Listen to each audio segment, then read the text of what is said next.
Vamos começar com uma oração, aproveitar que tem os nossos amigos turistas chegando aí, retornaram do Brasil. Muito bom.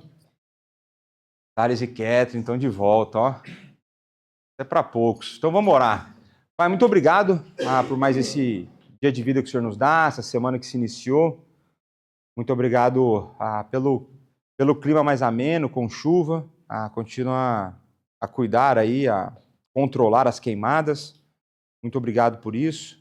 Muito obrigado pelo privilégio que nós temos como igreja de separar mais um tempo, estudar um pouco mais da Tua Palavra, da maneira como o Senhor se revelou a nós.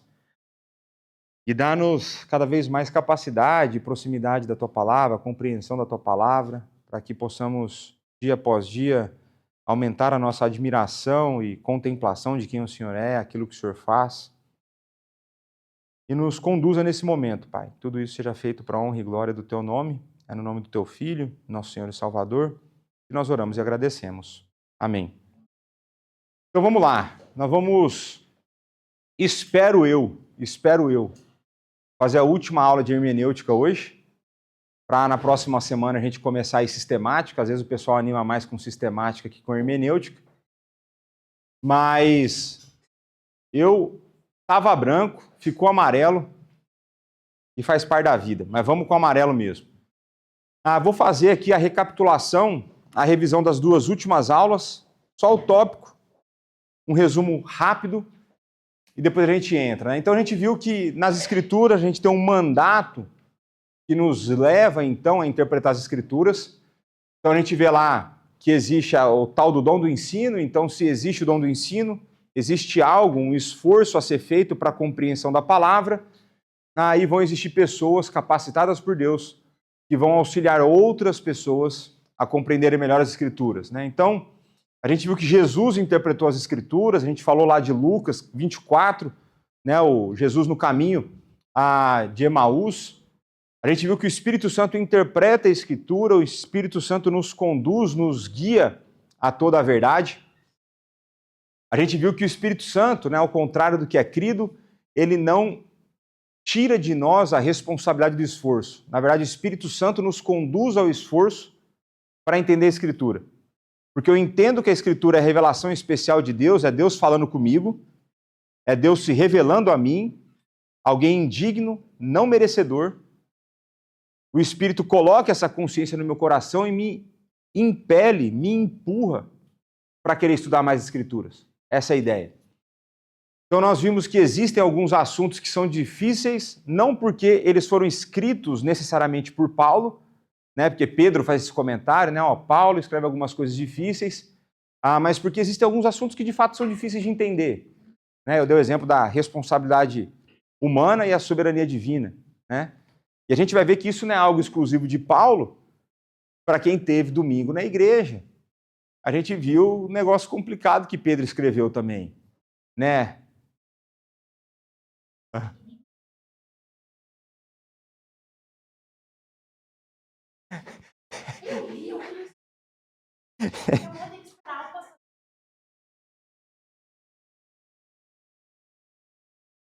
Graças a Deus por isso, né? Tem hora que... E a de domingo também vai ter outra coisa difícil lá. Então Pedro não está ajudando ele, entendeu? Pedro está falando de Paulo e está tentando manter empatado o jogo, né? E aí também a gente viu que às vezes a gente pode ser lento mesmo, né? Às vezes o pecado afetou a gente mais do que a gente queria, né? E às vezes a gente é lerdo para entender as coisas, né? Jesus, e mais uma vez, diagnóstico de Jesus. Jesus fala, pô, vocês são tardos de coração. Na versão do Léo, vocês estão bem lerdo e meio burro, né? A tradução mais para a linguagem popular, né? E a gente viu que a mente, apesar dela ter sido afetada pela queda, como ela é resultado do ato criador de Deus, ela tem um aspecto positivo. Ainda que ela tenha sido afetada, aquilo que não foi é a maneira como Deus, então, usa para que nós compreendamos quem Ele é. E a gente vê isso, por exemplo, em Romanos 12, falando sobre a importância da razão, né? Então a gente viu que a Bíblia ela é clara naquilo que é essencial para a salvação. Aquilo que qualquer pessoa precisa crer para ser salvo, a Bíblia é clara. Agora, ela é clara igualmente em todas as partes? Não. Depois do exemplo da Denise aqui, a gente já viu que não. Né? A primeira carta de Pedro tem uns negócios complicados. Né? Então, e depois a gente viu a ideia de como a cosmovisão bíblica vai afetar a maneira como nós interpretamos. Então, quando nós entendemos quem Deus é, quando nós nos submetemos à pessoa de Deus, então nós nos submetemos à sua autoria, à sua palavra, e isso influencia, então, que quando eu encontro um problema, o problema está onde? Não é na Bíblia, é em mim. A Bíblia não está feita aí para ficar sendo corrigida. Né? Corrigida tem que ser sua cabeça e a minha. Né? E a gente viu, então, que existe essa distinção criador-criatura. Então, por conta da nossa finitude, isso traz algumas complicações ou dificuldades, né, no entendimento. Mas nós vimos também que, ao mesmo tempo que nós somos finitos e afetados pela queda, nós temos um Deus que nos ama e que Ele vem ao nosso encontro, dentro das nossas limitações, e se revela a nós. Né? Então, depois, se você quiser ler o parágrafo bonito, Confissão de Fé de Westminster, capítulo 7, parágrafo 1º, né? Então, a ideia de que Deus vem ao nosso encontro, Ele fala na nossa linguagem, de tal forma que nós possamos compreender. Né? Calvino fala de que Deus, a revelação especial de Deus é como se fosse um pai balbuciando para um nenê. Né? E eu falei, rapaz, a Bíblia é isso. Né? Para a gente ver como a gente é limitado. Né? E a gente viu, então, que Deus ele planeja a história, e a maneira como Ele planeja a história, e que Ele está no controle de toda a história, seja as coisas boas que acontecem ou as coisas ruins que acontecem aos nossos olhos, Deus está no controle de tudo isso, então nós temos que ter uma visão positiva da história, que tudo coopera para o plano de Deus seja realizado. E isso afeta, então, a maneira como nós interpretamos as Escrituras. Aí nós vimos, isso já é da aula passada, né? Até agora era da outra semana, agora da aula passada, de que Deus criou relacionamentos humanos e que nós não fomos chamados para viver de maneira isolada. E que, inclusive, a compreensão das Sagradas Escrituras depende da nossa convivência como corpo de Cristo. Então, um grande exemplo disso são os nossos pequenos grupos nos lares. Quando um bom frequentador de pequeno grupo, o que ele vai fazer? Ele vai responder o livrinho antes de ir para a aula, para a conversa, porque não é uma aula. Né? Então, um bom frequentador, tem uns que não são bons? Tem. Tem um cara que chega lá, né, só para ouvir o que os outros... É engraçado, né? Ele, ao invés de se alimentar, né, ele vai para ouvir como que foi a alimentação dos outros. Né? Todo mundo foi no rodízio, né, comeu comida boa e ele estava passando fome. Com fome ele foi lá, né? Mas tudo bem.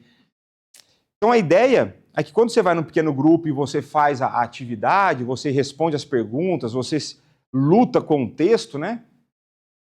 Você vê que pessoas diferentes terão percepções e aplicações diferentes sobre o mesmo texto.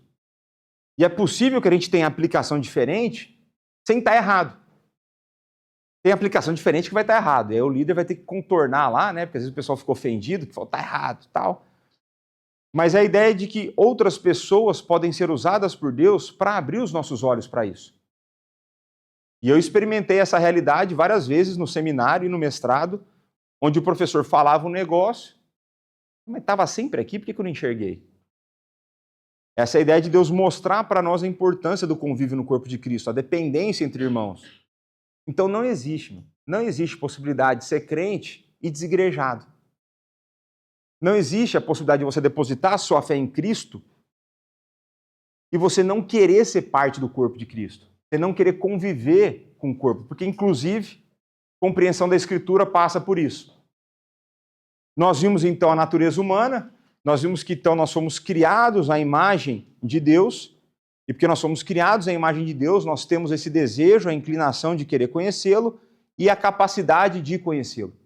Nós temos uma realidade espiritual, né? Nós vimos aí os tipos da natureza humana. Então, a natureza humana, criada antes da queda, com a possibilidade de não pecar. Depois da queda, sem a possibilidade, né? Então sempre vai pecar. existe então o regenerado, que pode não pecar, e nós vimos que dentro da realidade que nós vivemos hoje, tem o não regenerado e o regenerado. O que nasceu de novo e o que não nasceu de novo. E o que não nasceu de novo, ele não consegue, ele não tem possibilidade de compreender corretamente. Ele vai ler as Escrituras, mas porque o coração dele é de pedra, porque o Espírito Santo não habita nele, porque o Espírito Santo não abre o coração dele, não abre o entendimento dele para a Escritura, não tem como ele entender do jeito correto. Ele vai entender alguma coisa, porque ele sabe ler, mas ele não vai entender do jeito correto. E aí ele vai querer achar erro, ele vai achar problema, ele vai falar assim, essa história é meio ficção, né? E vai inventando moda. Mas o regenerado não. Porque o regenerado, ele conta com o auxílio do Espírito. O regenerado tem um coração de carne. E o regenerado pode, então, agora ler a palavra e a palavra vai lê-lo, né? Dizem que a Bíblia é o único livro que quem lê é o livro que lê o leitor e não o contrário. Né? Diante das Escrituras que os nossos pecados são expostos, que nós somos analisados, né? Que o nosso coração é dilacerado, encorajado, enfim. Então, depois nós falamos da antítese de Kuyper, né?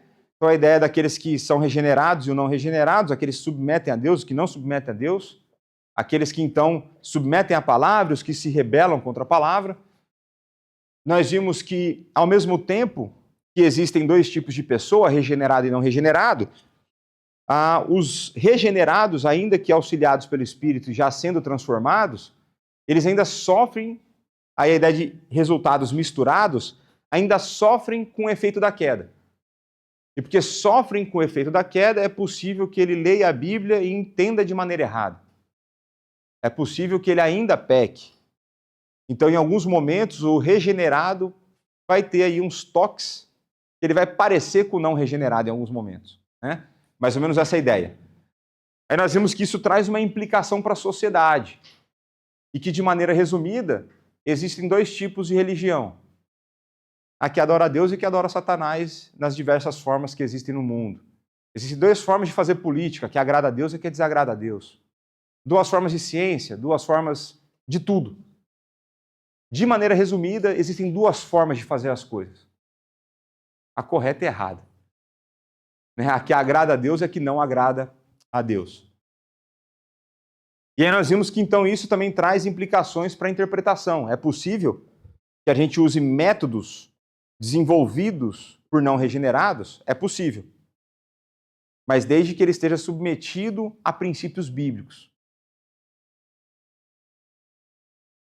Aí nós vimos lá a ideia da função da hermenêutica, diferenciamos, né, distinguimos a hermenêutica da teologia sistemática da teologia bíblica. Nós vimos as maneiras como elas se interagem, a maneira como a hermenêutica fornece princípios, tanto para a teologia sistemática quanto para a teologia bíblica. E nós vimos, então, que nós devemos nos submeter ao autor da Bíblia. Então, a Bíblia é inerrante, então está lá, nós temos que tentar fazer sentido daquilo. Que errado não está. Nós vimos a ideia do ultimato epistemológico, então Deus como aquele que é perfeito e comunica conosco, e uma vez que Ele comunica conosco, é Ele que é um detetor do conhecimento, é Ele que nos faz, ou Ele que nos dá a possibilidade de conhecer alguma coisa, e Ele sabe como comunicar. E se existe um jeito certo de fazer uma comunicação, é a maneira como Deus faz. Porque nós podemos acertar na maneira como nós relatamos coisas de vez em quando, mas Deus acerta sempre. Então, nós vimos a ideia da pureza ética do discurso, né? Nós falamos um pouco dos números arredondados, diferenças de datas, a gente viu que a dificuldade de agestar calendários de povos diferentes, cada nação tinha ali, às vezes, maneiras distintas de fazer o controle de data. E pronto, então a gente chega na aula de hoje. Eu acelerei, hein? Então pronto, vamos aí à submissão à organização estruturada da Bíblia, né? Da estruturação das Sagradas Escrituras. Primeira coisa que a gente tem que entender é que existe uma unidade de um único livro. O que eu quero dizer com isso? Oi? A história da redenção. Então nós temos quantos livros nas Sagradas Escrituras? 66.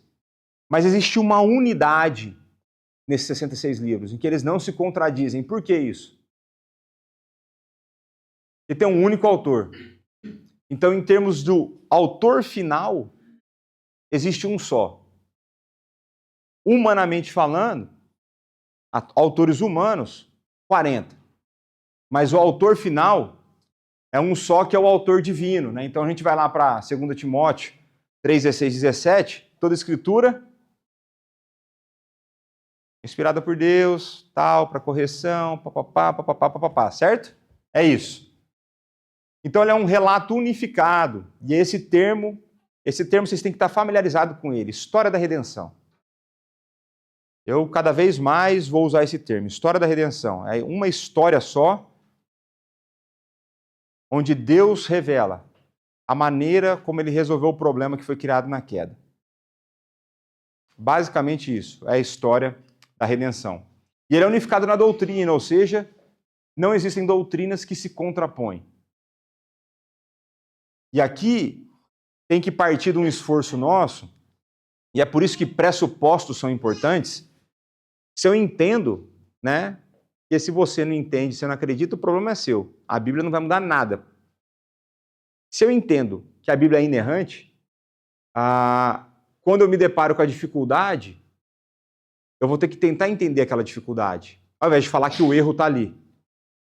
Então a postura nos dias de hoje, especialmente dos descrentes, achou um texto difícil? Está errado.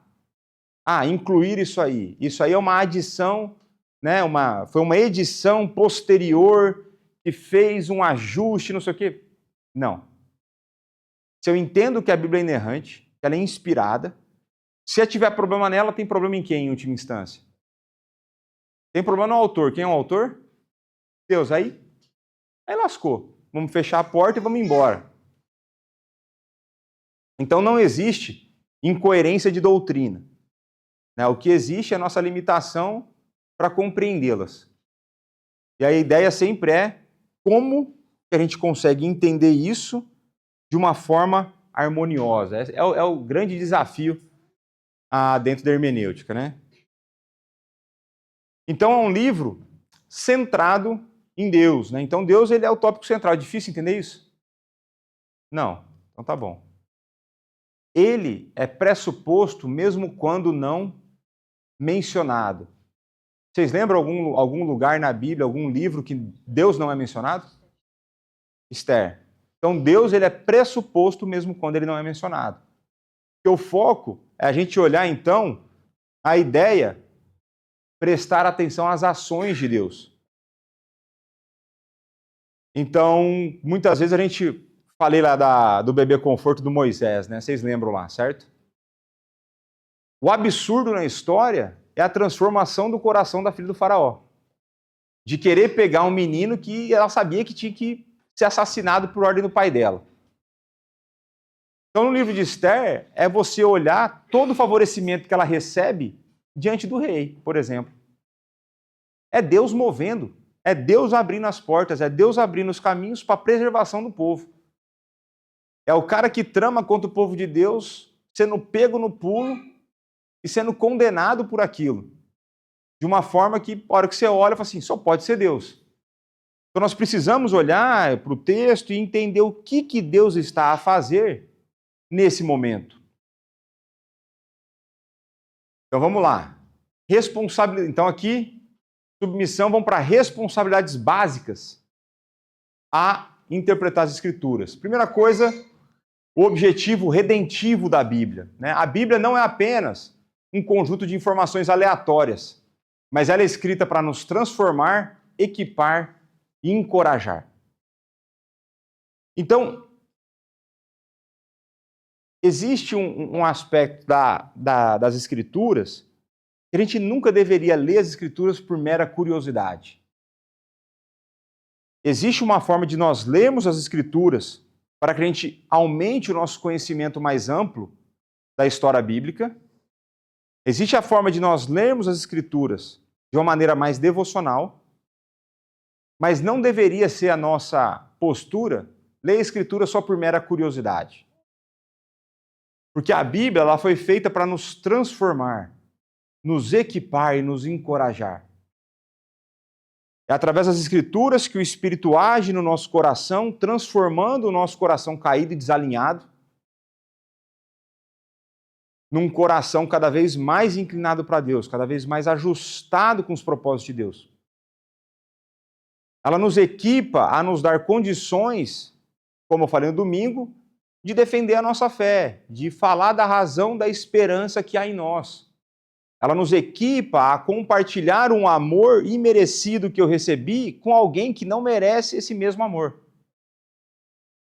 A palavra de Deus me equipa a conhecê-lo cada vez melhor para anunciá-lo a todo mundo. E ela me encoraja, porque quando eu estou mal, ela me lembra quem eu sirvo. Quando eu estou mal, ela me lembra que existe um Deus presente o tempo todo comigo. Quando eu estou mal, ela me lembra que Ele não apenas me ama, mas Ele mandou o seu Filho para morrer em meu lugar e mandou o Espírito Santo para habitar no meu coração. Então a Bíblia ela tem uma função insubstituível na vida cristã.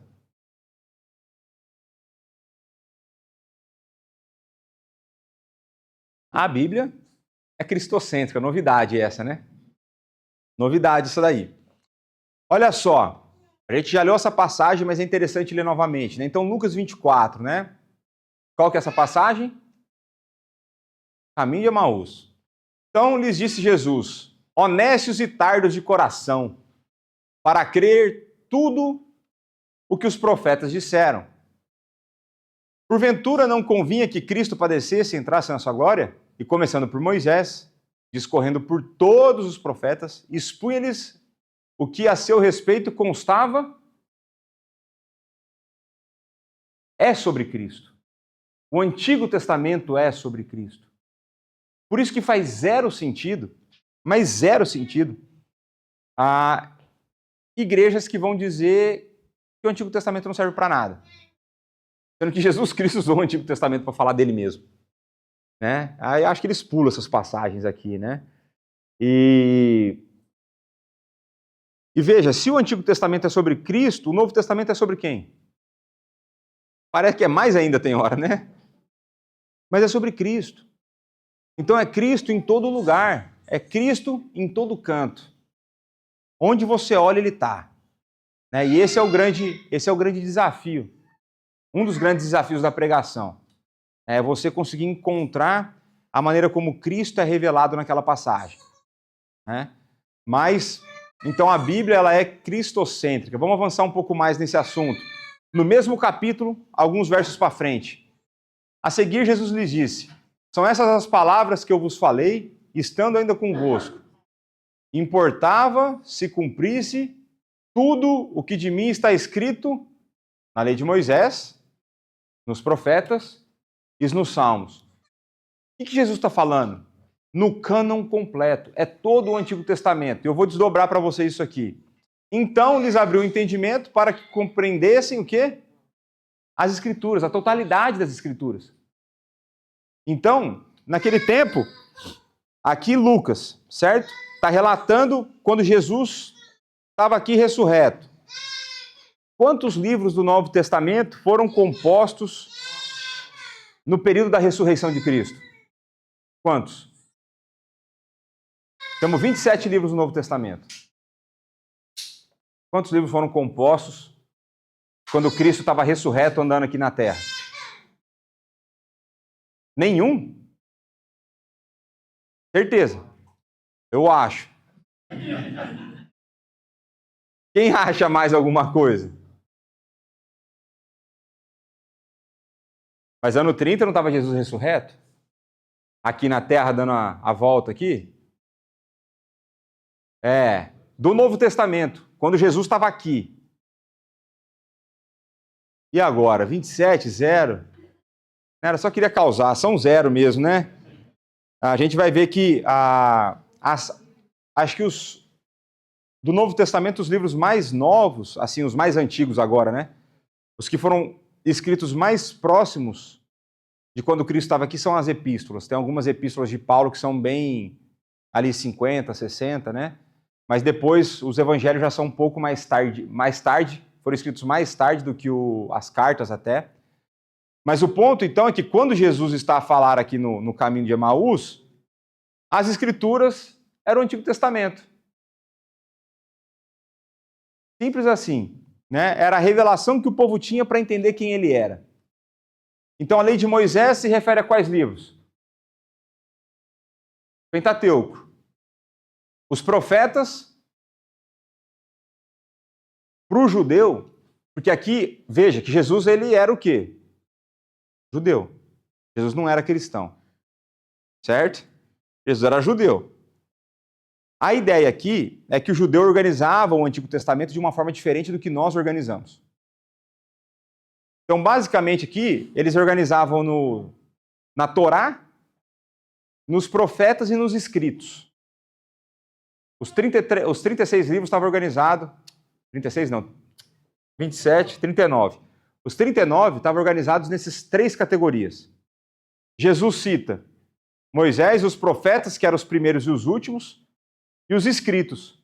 Sendo que os escritos, o livro dos Salmos era o mais proeminente deles. Então aqui tem uma figura de linguagem. Quem lembra da metonímia? Gramática, gente, não? É a parte pelo todo. Então citou os Salmos, ele está se referenciando a todos os escritos. Então basicamente o que Jesus está mostrando para eles aqui, está a mostrar, é que o Antigo Testamento inteiro apontava para ele. Segundo Coríntios 1:20, né? Porque quantas são as promessas de Deus, tantas tem nele. Quem que é o nele aqui? Jesus, o sim. Porque também ele é o amém para a glória de Deus por nosso intermédio. Então, todas as promessas de Deus, onde estavam as promessas de Deus? Majoritariamente. Antigo Testamento. 1 Pedro 10, 10 a 12, né? Preguei esse texto aqui. Foi a respeito dessa salvação que os profetas indagaram, inquiriram, os quais profetizaram acerca da graça a vós outros destinado, investigando atentamente qual ocasião, circunstâncias oportunas, indicada pelo Espírito de Cristo, que neles estava ao dar de antemão testemunho sobre os sofrimentos referentes a Cristo e sobre as suas glórias que os seguiriam. Como que os profetas do Antigo Testamento estavam fazendo isso? Pesquisando no Antigo. Pegando as profecias deles, profecias dos outros caras, vendo os escritos, se juntando, tentando. Eles ansiavam saber por isso aí. Eles queriam saber quem era o Messias. Eles procuraram, esperaram. Eles estavam procurando no Antigo. E estavam procurando no lugar certo. O que Deus não revelou era quem era. Né? Muitos dos profetas morreram muito antes. Né? Só de você considerar. Entre o último livro escrito no Antigo Testamento e a aparição de João Batista foi quanto tempo? 400 anos de silêncio.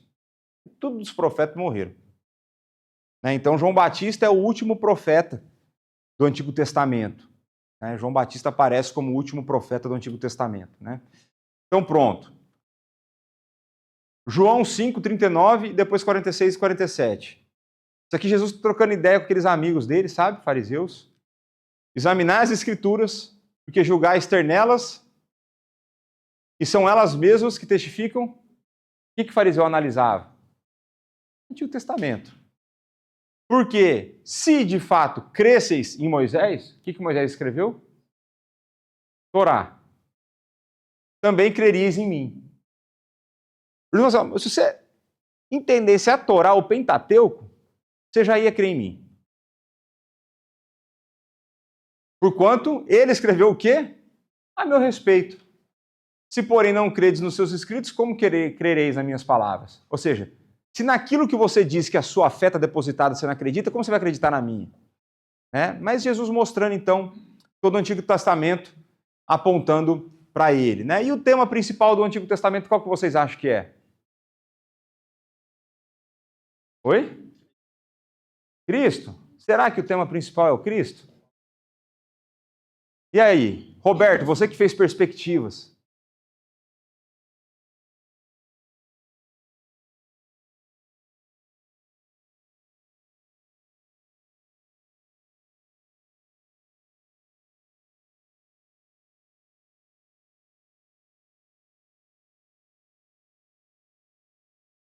para que todos os povos o adorem. Né? Então a ideia, né, de que missões, a missão de Deus de salvar pessoas de todas as nações, de todas as etnias, é o tema principal no Antigo Testamento. Cristo é o centro, mas a maneira como Deus conduz a história para a salvação, olha só, Lucas de novo, né? Ele disse assim, está escrito que o Cristo, está falando lá, ele passou pelo Antigo Testamento inteiro, não foi?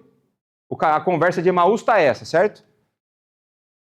Havia de padecer e ressuscitar dentre os mortos, e que em seu nome se pregasse arrependimento para a remissão de pecados. Então Jesus está falando que esse era o objetivo do Antigo Testamento. Pregar a salvação a todas as nações. E onde que isso aparece a primeira vez?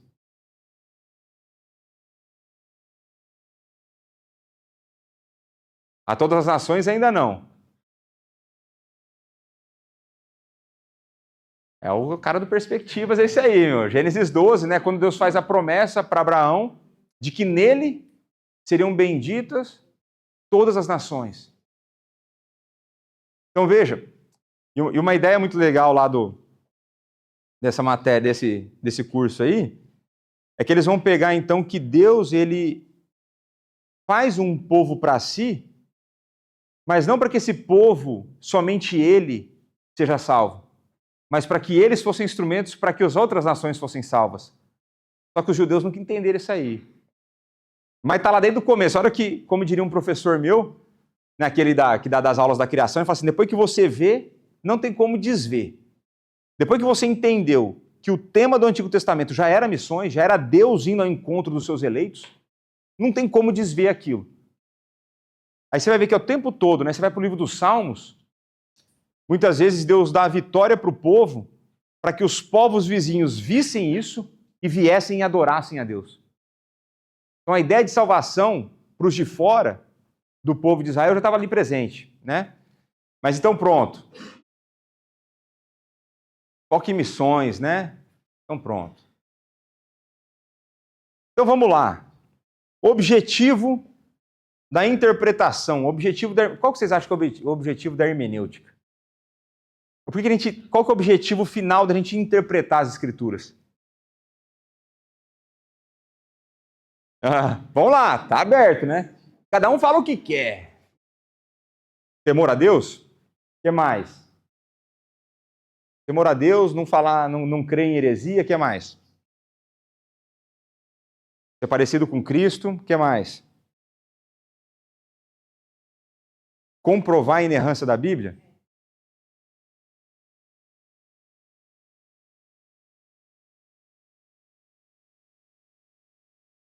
Tá.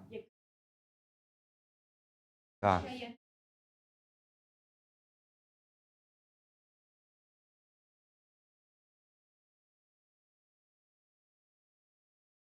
Quem que fez isso? Juntando a ideia das 6:2 aí, quem que fez isso aí na Bíblia? Os bereanos, Atos 17.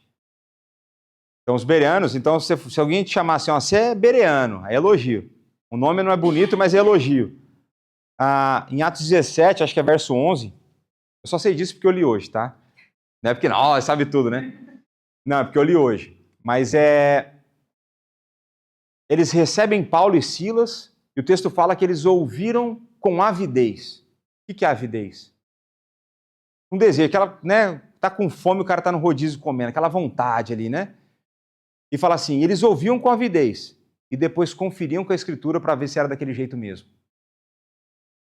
Então, um dos objetivos na ideia da heresia, ou no que vocês comentaram, é de que quanto mais nós estamos acostumados com a verdade, mesmo que a gente não entenda o porquê, se alguém falar besteira, a gente vai entender, a gente vai assim, isso aí tá estranho.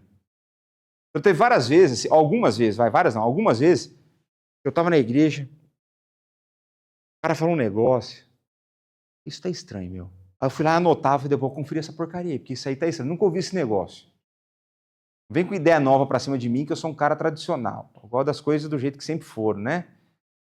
E então, mesmo que a gente não entenda o porquê, a gente está tão, né, nessa ideia de estar alinhado com a palavra de Deus, que saiu do eixo, já coça, fala assim, meu, tem coisa estranha. Lá no interior fala, tem boi na linha. Tem alguma coisa errada nessa história aí. Então tá. Então, um dos objetivos da interpretação é servir a Deus.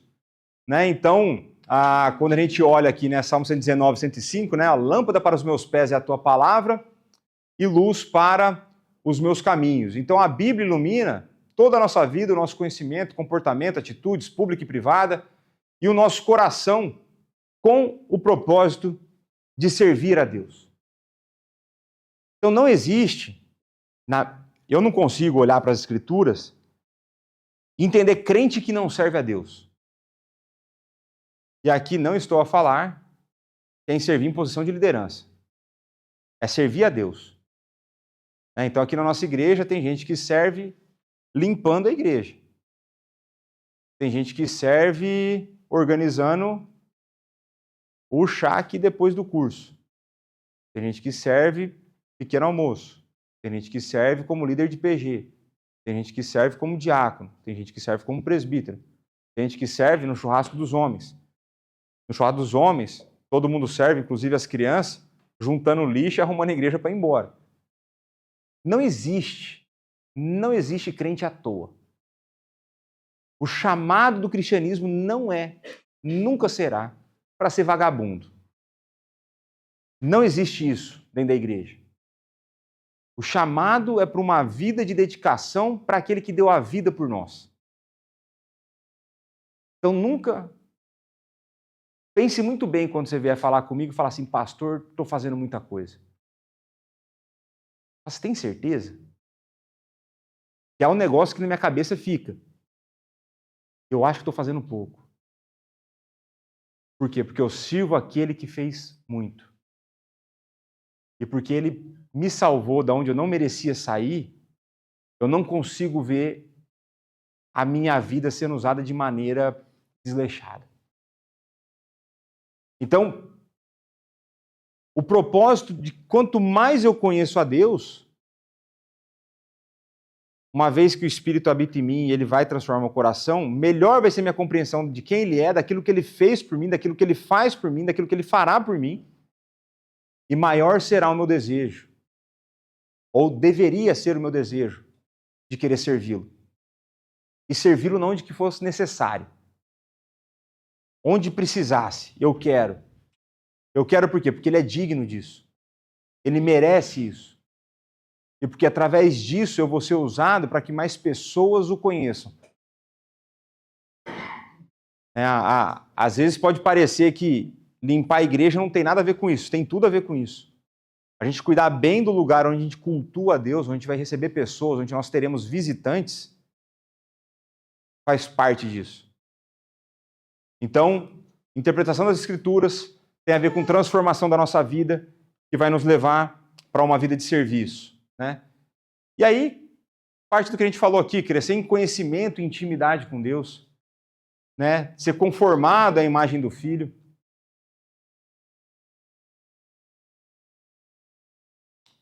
Então, pronto. Então, o objetivo da interpretação fiz de uma maneira resumida, mas basicamente isso aqui, é conhecer mais a Deus. Quanto mais eu conheço a Deus, mais eu sou transformado, mais eu sou impulsionado. A minha vida com Ele muda, portanto, muda a minha relação com o próximo, muda a minha relação com a criação. Tranquilo, não? Não é isso? É sobre isso, né? Como diriam por aí, né? É sobre isso. Adoro essas frases de Instagram. Então, vamos lá. Até agora a gente falou do método, tudo, mas eu não falei passos básicos de como fazer. Falei ou não? Não, então hoje vamos entrar nos passos básicos. 3 passos básicos para solucionar os obstáculos. Parece proposta do Polishop, né? Quais são os problemas que nós temos? Ignorância, má compreensão e falta de ação. Basicamente isso. Muitas vezes a gente lê, mas a gente não age. Então, às vezes as pessoas falam assim, cada vez, não vou dar nomes, só vou citar o exemplo, Pastor, quando você prega, rapaz, eu lembro que eu tenho que pedir perdão para fulano, beltrano. Você vai e pede. Não fica só pensando que tem que pedir.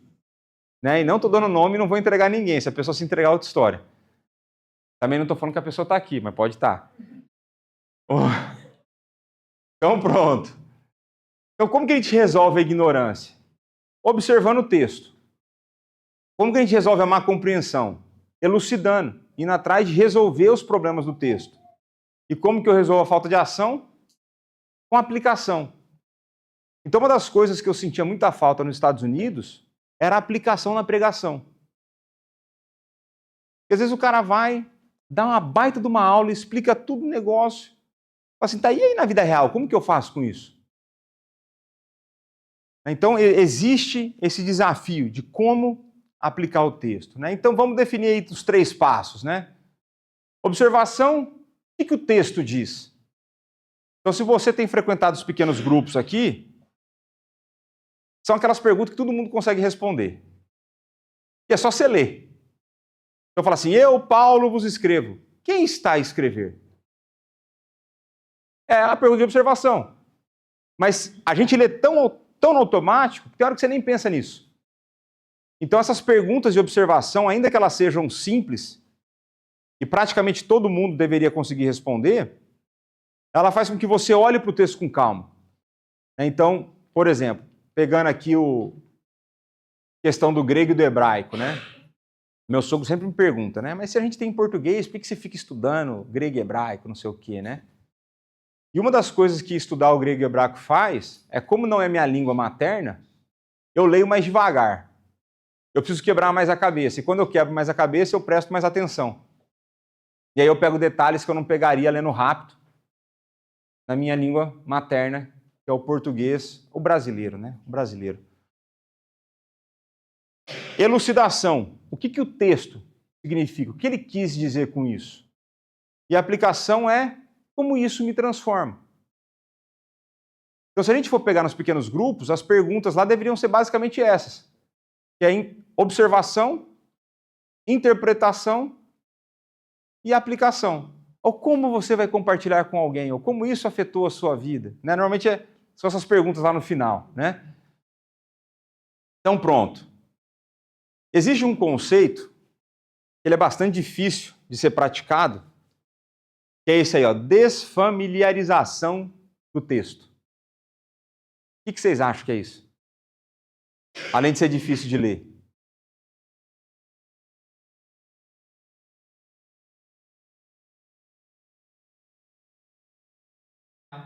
Meio que tentar esquecer o que a gente sabe sobre ele. Né? Então eu lembro, se Deus quiser, né, o professor meu que vai estar aqui daqui 10 dias, ele foi a primeira pessoa que falou sobre isso para mim, na minha vida. Ele falou assim, ó, quando você chega para o texto, tem que esquecer tudo que você sabe sobre ele. Dá para fazer isso? Não dá. Mas a ideia é você intencionalmente colocar uma barreira e puxar um freio de mão, para assim, mas eu vou devagar. Eu vou devagar para tentar entender algumas coisas que eu nunca reparei. Né? Então, corremos o risco de estarmos super familiarizados com algumas passagens. E aí eu coloquei aqui de propósito o exemplo do Moisés no rio. E quantas vezes a gente não leu aquele texto e o que estava na nossa cabeça era a imagem do filme O Príncipe do Egito. Né? Tava lá, eu não assisti o filme, mas falaram que tem a cena, né? Ou então com as revistinhas lá de quando você era criança, que você foi na escola bíblica dominical, e a imagem que você tem é os crocodilos mordendo e o Moisés driblando com o bebê conforto lá e tal. Por quê? Porque a gente ficou tão familiarizado com a história, ou por conta da imagem, que a gente já passa reto. A gente é tão preguiçoso que você lê uma palavra que você não sabe o significado, você não olha no dicionário. E hoje tem Google. Tem Google. Você não precisa nem abrir o Aurélio, você não sabe nem o que é o alfabeto na ordem correta, né?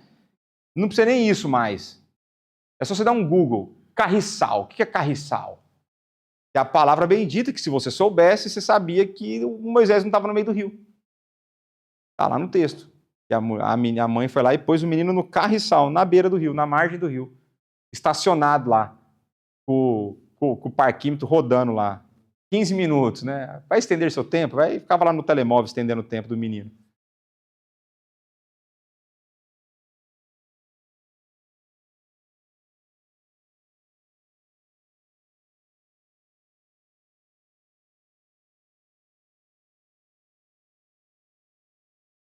Tá. Isso. Que ele é o pródigo. É. Porque o filho que saiu arrependeu. Foi o que nunca converteu, a princípio. É isso, né? É sobre isso. Estou com essas falas, é sobre isso. Você quer ver uma outra passagem? Você quer ver um outro texto que a gente está familiarizado, tão familiarizado? De onde que Paulo caiu quando Cristo aparece para ele? Então, abre a Bíblia e me mostra que foi do cavalo. Não tem, velho. Não tem, o cavalo não está lá. Mas não está no texto, entendeu? O ponto é, não está no texto. Mas a gente está tão familiarizado com a passagem que a gente nem olha mais para isso. Depois eu quero que você leia em casa. E quem achar pode trazer domingo aqui. Né? Se for de outra igreja, vem domingo só para esfregar na minha cara que o cavalo está lá, né? Mas não está. Não está. Entendeu? Qual? Qual do Davi? Ah, da armadura. Eu vou fazer aqui, já que ele trouxe essa exceção, não é uma digressão, está no assunto, né? Por que Davi não usou a armadura contra Golias? Quem já me ouviu explicando não vale, né? A Tereza já está rindo ali. Por que Davi não usou armadura contra Golias? Oi? Não tinha do tamanho, era grande, não é? Essa é a ladainha que nós sempre ouvimos. Por que tamanho que tinha Davi? Bom, se você fosse imaginar Davi, mirradinho, não é? Ruivinho, né? Tal, mirradinho. Da onde que a gente tirou isso? A única coisa que o texto fala é que ele era o filho mais novo. Agora, tem filho mais novo que é mais alto que os outros, não tem? A gente só fala que era o filho mais novo. Agora, me fala, como que Vamos pensar que o mirradinho, vamos pensar no Miguel aqui. Pensa no Miguel. Como que o Miguel ia matar o leão na mão? Ainda que tivesse... Veja, não tinha pólvora na época, né? Se tivesse uma arma, tinha que ser meio bruto para manejar a arma. Como que Davi conseguiria matar um urso, um leão, na mão? Porque ele fez isso.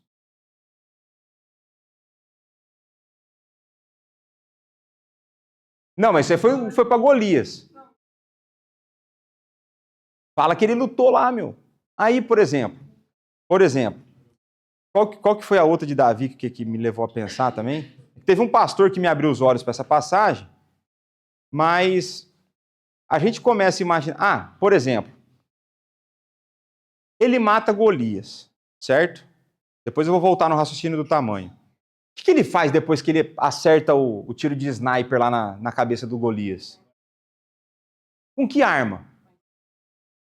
Rapaz, e se ele fosse mirradinho, como que ele ia aguentar pegar a espada do Golias? Que, meu, a espada era pesada. Depois você faz uma atualização de quilo pra você ver lá.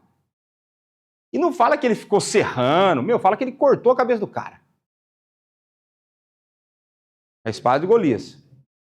E ainda levou a cabeça para casa. Meu, pegou lá e tal. Mas o ponto...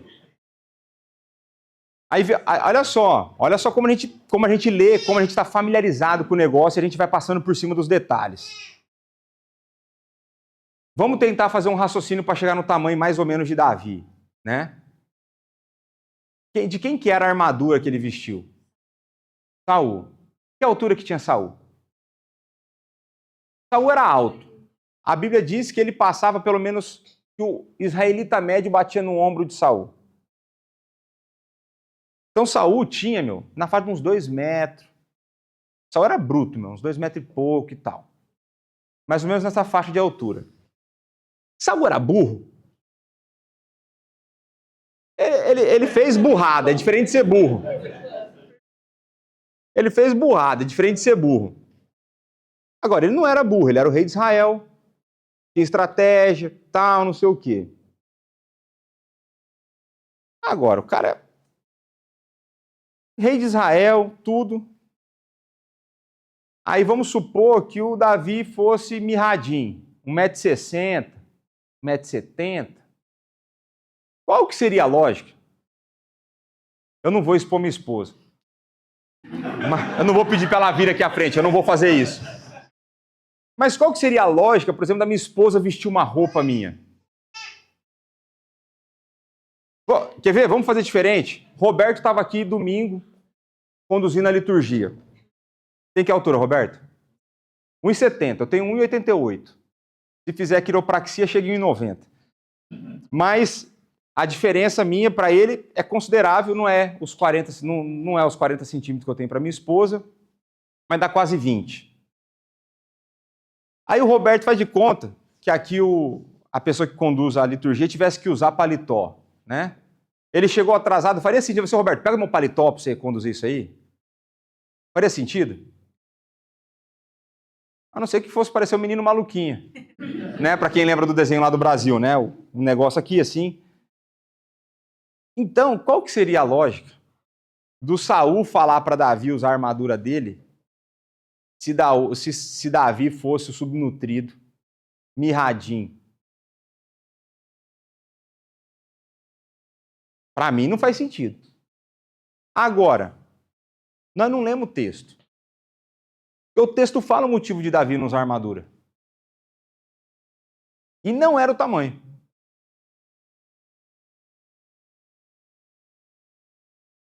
Ele não era acostumado a usar armadura. Está lá no texto.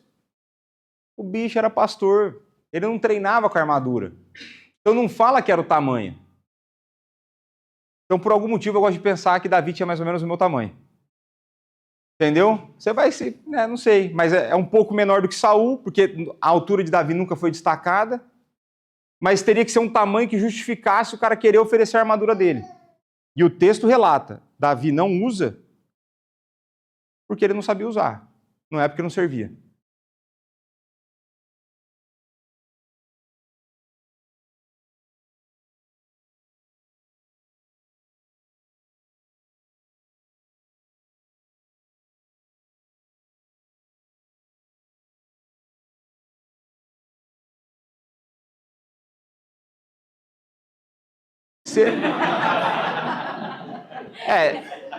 Assim, depois você vai ver que Davi ele era meio desejado, né? Então, assim, a aparência dele não era ruim, não. Mas eu não sei porque eu nunca virei, né? Mas ele antes de virar rei, né? Até quem começa a ter as primeiras mulheres, quando era Saul, era rei. Mas o ponto todo é porque o que Deus está mostrando era o coração de Davi e era o que mais importava nele. Mas a gente esquece de olhar na cronologia. Então, Davi, quando vai ter o negócio ele vai ser ungido lá pelo profeta, ele era mais novo. Então, veja, você vai chegar eu não lembro quantos filhos tinha lá, mas vamos supor que fossem 5. Você chega lá, tem um cara com 25 anos de idade, bolado, do exército, cara fortão. Aí, se são 5 filhos, vamos pôr diferença de 2 anos para cada um? Vamos supor que eles foram no obstetra da época e deu a recomendação de 1, 2 anos de resguardo. A hora que chega no mais novo, dando de 2 em 2 anos, que idade ia ter Davi? 15. Aí você tem um cara, de 15 anos, bombado do exército de Israel, cara malhado, que treinava. E aí você tinha um franguinho que ficava atrás de ovelha, porque tinha 15 anos. Não é porque ele não cresceu, não era porque ele não era grande. Porque ele tinha 15 anos. Quando ele vai para a guerra, mais para frente. E é possível você ser alto com 15 anos. Né? Tem vários jogadores de basquete aí que na idade de 15 anos são muito maiores do que eu. Né? O ponto todo o texto diz que ele não usou porque ele não sabia usar. Ele não estava acostumado a usar. Mas a gente não olha para isso. Por quê? A gente olhou os desenhos e que tinha um moleque, cara de ferrugem lá, anãozinho. Entendeu? Cheio de sarda, cabelinho vermelho aqui, tudo enroladinho, de 1,5 m. Era isso foi essa ideia que venderam para lá. E o texto não fala isso. Eu não estou falando que ele tinha 1,90 necessariamente, mas que ele está longe de ser o subnutrido. Ele não era vegano, não era subnutrido lá, ele era de outra linha, né? Ele era mais parrudo. Mas só para a gente pensar. Então pronto, precisamos desfamiliarizar para a gente não cometer esse tipo de erro, né? E aí, porque nós pensamos que sabemos, nós não observamos. Então, a ideia, quando a gente vai fazer isso, é olhar de novo com calma para o texto. É voltar para o texto de novo. Fala assim, eu já li, já conheço a passagem, mas eu vou ler devagar. Né? E aí a gente vai fazer uns passo a passo aqui, né? Então não pule o passo da observação, né? E aí passos preliminares. Então antes de eu começar a leitura do texto, o que eu tenho que fazer aqui, ó? Vou definir qual passagem que eu vou estudar. Se você for pegar um capítulo inteiro gigantesco, você não vai dar conta de fazer do jeito com calma.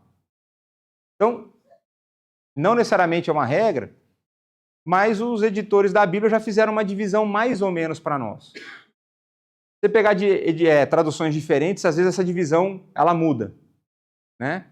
Mas ali já dá um guia para nós, já dá um norte para nós, né? Se você pegar, depois vocês não levam o livro embora não, devolve, hein?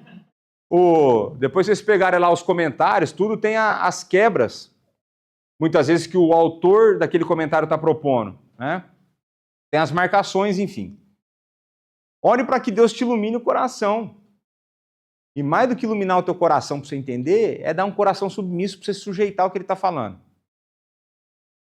Porque muitas vezes a gente é teimoso, a gente lê, sabe o que é para fazer e não faz. Por quê? Porque eu tenho medo. Porque não sei o quê. Porque minha fase de vida. Porque não sei o quê. Eu tá mandando? Faz. E contra-intuitivo? Faz. É o que está na palavra, né? Então, quando possível, você tentar fazer, isso aqui é mais difícil para alguns tipos de livro, é mais fácil com as epístolas, com as cartas. Leia a carta inteira para você ter uma noção do que está acontecendo, depois você volta pegando pedaços, né? Então, por exemplo, para eu ler, antes de eu pregar Pedro aqui, eu li a primeira carta de Pedro, sei lá quantas vezes. Estava lendo toda semana ela inteira, antes de começar aqui. Para ir meio que habituando com os temas, né? Tente fazer conexões, né? Então, o contexto próximo vai fazer com que você consiga pegar significados, né? Então, você tem lá exemplo no livro de Apocalipse, na capítulo 2, quando vai começar com a primeira carta, né? A carta da igreja em Éfeso, ele começa falando do candelabro, os candeeiros, não sei o quê. Mas o que é isso? Capítulo 1 ele falou o que é. Ele explicou qual que é o símbolo que ele está usando. Se você ler o contexto, já tem uma ideia. Ou então você vai começar a ter conexões, o Espírito Santo vai trazer a palavra à sua mente e você vai começar a fazer conexões com outras passagens da Escritura. Né? A própria Bíblia, às vezes, os editores fazem algumas conexões embaixo, mas não são todas as conexões possíveis, foram as que eles fizeram. É possível que você chegue a conclusões de outras, né? E identifique o gênero literário, né? Isso ajuda. Né? Poesia, sabedoria, tal, narrativa, isso vai ajudar, né? E uma outra coisa importante, esse já é mais difícil, é qual o período da história da redenção que está. E por que isso?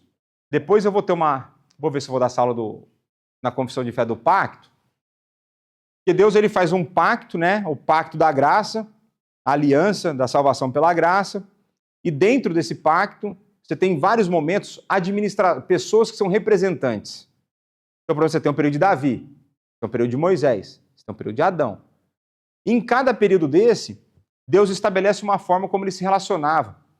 Então, por exemplo, você foi em Deuteronômio, acho que é 27, 28, vai falar das bênçãos da obediência e as maldições da desobediência. Naquele período, era assim que o negócio acontecia. Hoje, a gente desobedece e muitas vezes Deus alivia, ele mitiga, ele misericórdia sobre a nossa vida. Naquele período, a reação tinha um aspecto ali que era diferente. Algumas coisas que você desobedecesse do jeito, você sabia a consequência que ia acontecer. Tanto é que o capítulo ele tem 1/3 do capítulo é bênção da obediência e 2/3 do capítulo é maldição da desobediência. Né? Mas está ali em Deuteronômio, né? Mas essa parte já é mais difícil, mas se você tiver um auxílio, algum livro, já facilita a vida. Então vamos lá, observação. Aí repare em cada palavra, em cada frase, a maneira como elas estão se relacionando. Né? As pessoas que eu tenho caminhado tenho feito aconselhamento ou discipulado, enfim, eu falo assim, repara a preposição, está indicando finalidade. Às vezes na pregação eu faço isso. Para quê? A vistas de, portanto, pois, por quê? Por quê está explicando qual que é a razão do negócio ali anterior. Então começa a reparar nessas dicas. Palavras pequenas mudam muito a compreensão do texto. Repare na organização das palavras. Né? Muitas vezes, por exemplo, a partir de Atos, toda a lista, quando vai colocar os apóstolos, Pedro é sempre o primeiro. É porque eles não sabiam a ordem alfabética? É porque ele era o apóstolo líder. Ele era o apóstolo naquele momento que estava assumindo a liderança acima de todos os outros. Simples assim. Então a ordem importa. Né? Uma outra coisa, olha lá, esse é bom. Pergunte quem, o que, quando, onde, como. Tudo perguntinha básica. Mas que ajuda bastante. A gente vai fazer um exemplo prático aqui hoje. Então assim, quando e onde isso aconteceu? Isso faz toda a diferença, dependendo do momento histórico. Né? Você consegue fazer conexões com outros textos. Quem que é mencionado? Então, esses dias eu perguntei, né? Quer ver uma coisa que a gente nem presta atenção? Quantos dos evangelhos foram escritos por discípulos diretos de Jesus? Oi? 3, 2, 4, 1, 0, 2. Quais foram esses dois? Mateus e João. Quais são os outros dois? Marcos e Lucas. Quem é esse Marcos? É o João Marcos. Quem que é João Marcos? É o cara que foi motivo da briga de Barnabé e Paulo. É o cara que Paulo dispensa, Pedro adota. Então Marcos escreve a partir de uma perspectiva de Pedro, ou como os teólogos gostam de dizer, perspectiva petrina. E depois, lá na hora que Paulo está preso, ele fala assim, me manda vir João Marcos que ele me é útil. Então você vê, o que você pega nisso? Teve reconciliação, teve perdão. Entende? Então, é importante a gente ver quem é mencionado, né?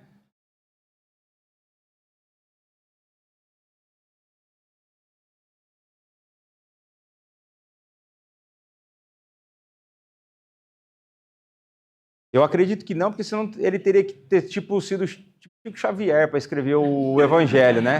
Então não dá. Então, mas a data é importante, tá vendo? Então você já faz as conexões, né? Então, o que eles estão a fazer, né? Então você pega, por exemplo, né? Isso aqui é uma passagem interessante. Você lembra aquela que o Jesus fez pequeno almoço para os discípulos depois de ressurreto? Vocês lembram disso aí ou não? É. Então o pessoal tá lá, meu. A impressão que eu tenho, os caras assim, meu, Jesus, putz, me desencano. Aí os caras voltaram para a vida antiga.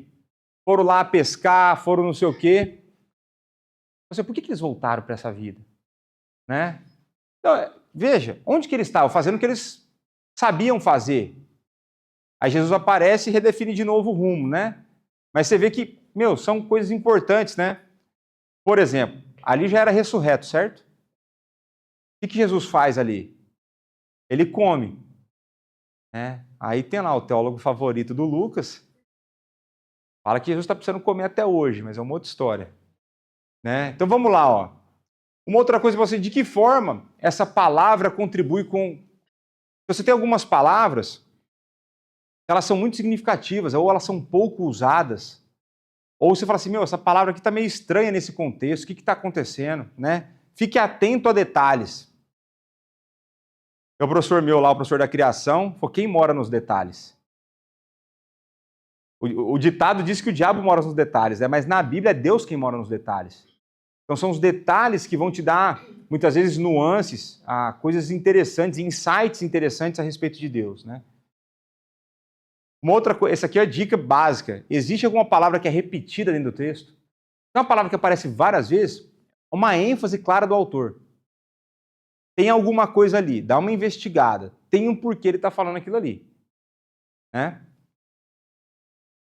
E faça todo tipo de questão. Vai perguntando. Não paga mesmo, né? Vai escrevendo. Vai escrevendo e vai pensando. Porque depois você vai ter que fazer o quê? Responder. Inclusive as que são óbvias. Né? Mas te força a batalhar com o texto. Né? Então é a hora que você entra na elucidação. Então responda as perguntas feitas na observação. Investigue quaisquer partes obscuras, do tipo, foi lá, tal, né? Pregou para os espíritos em prisão.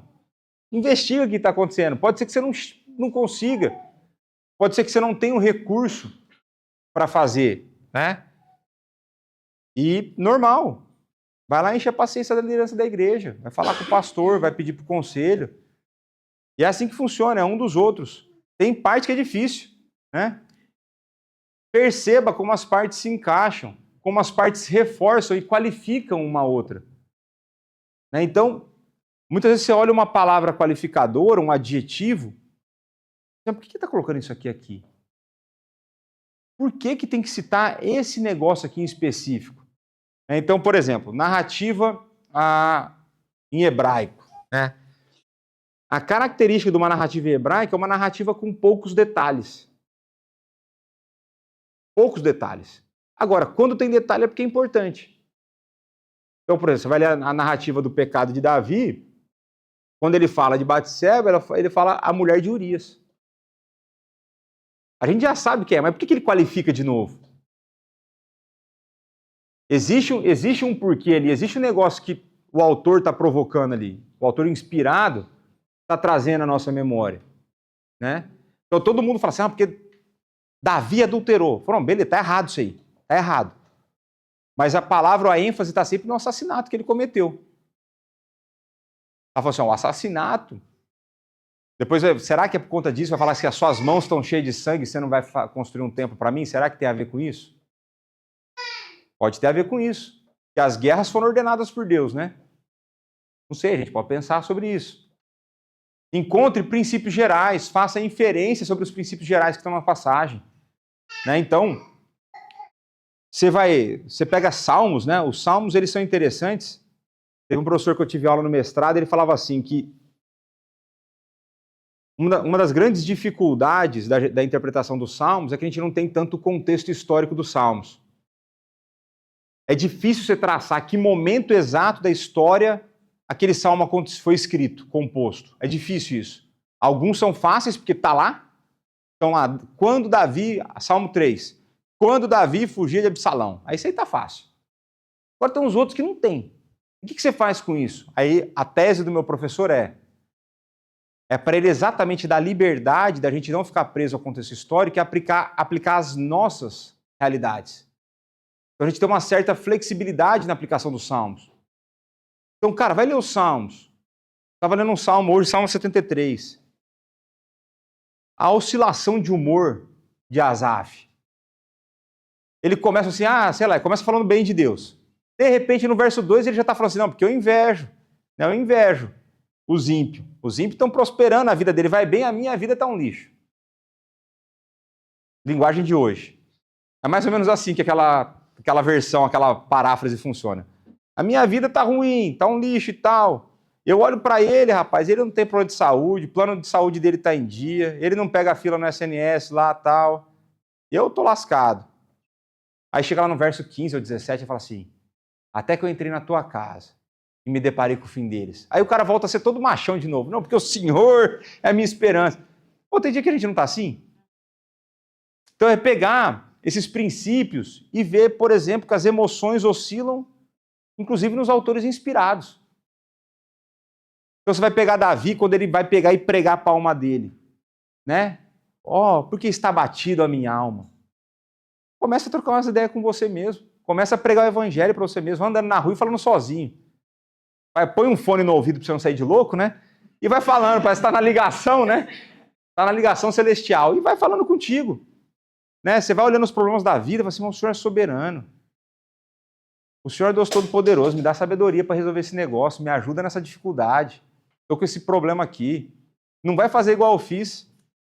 Eu estava lendo Você lembra aquela passagem que o pessoal desafia a liderança de Moisés, aí Deus abre o chão e engole a família inteira dos caras e tudo mais? Uma vez eu orei para isso acontecer com um chefe meu, mas não deu certo. Mas não ora assim não, mas eu já orei várias vezes lá. Eu queria que acontecesse com ele, mas não deu certo minha oração, meu motivo está errado. Mas então pega princípios gerais, né? Procure pontos principais. Então o texto, normalmente ele tem uma mensagem principal e tem mensagens secundárias. Então tem um pastor brasileiro lá famoso, Emílio Garófalo, e perguntando, uma pessoa entrevistando ele, perguntou assim, o que é uma boa pregação para o senhor? Ele falou assim, com certeza não tem a ver com tempo. Tem a ver se eu conseguir passar o ponto principal ou não. Então, por exemplo, se eu for num lugar que eles vão me dar 15 minutos, eu vou pregar o ponto principal do texto e mais nada. Se eu for na igreja que eles me derem 30, eu prego o ponto principal e uns 2 ali, acessórios. Aí, se eu tiver mais tempo, eu explico o texto inteiro, né?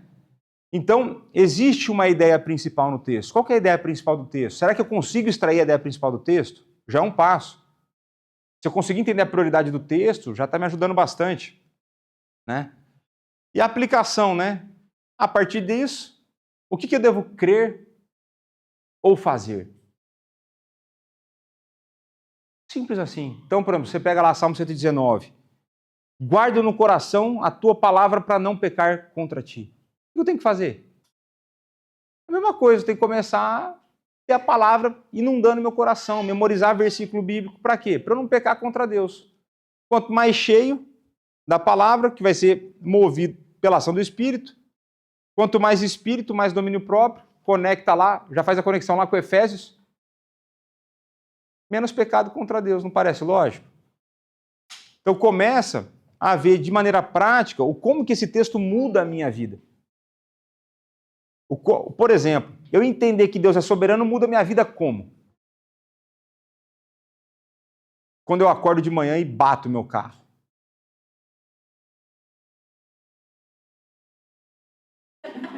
Que ele é soberano, inclusive, sobre isso. Exatamente. Por exemplo, eu estou lá tá à procura de uma viatura seminova para comprar, né? Os caras não vão financiar para mim. Eu falei, então tá bom. E Deus está com controle sobre isso. Por exemplo, paguei lá, né? Fomos fazer o nosso processo para a vinda para Portugal. Pagamos o visto para vir com a marcação da AIMA. Os 2 vistos nossos vieram sem a marcação da AIMA.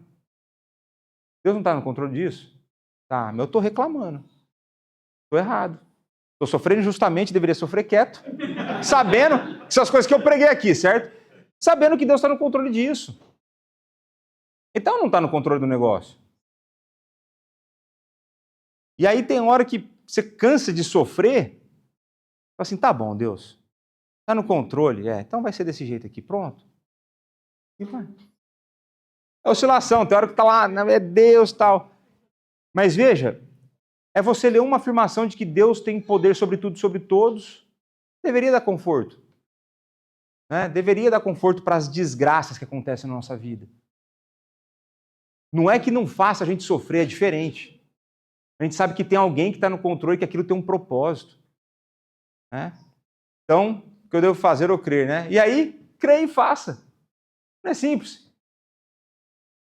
Não é simples. Simples assim. Creia e faça. Né? Então vai lá, mandatos criacionais, se relaciona com Deus, reproduz e trabalha. Vai e faz, pô. Né? Pronto, simples assim. Então vamos lá. Vamos fazer agora, eu vou colocar aqui os versos de 1 a 4, depois a gente vai ler o de 1 a 10, mas só para a gente fazer o exercício, né? E pegar o Roberto que está bem centralizado aí, você consegue ler aqui ou já está velho que não dá? Já está velho que não dá? Consegue, Heather? Então, Heather, lê para nós aqui os 4 primeiros versos aqui.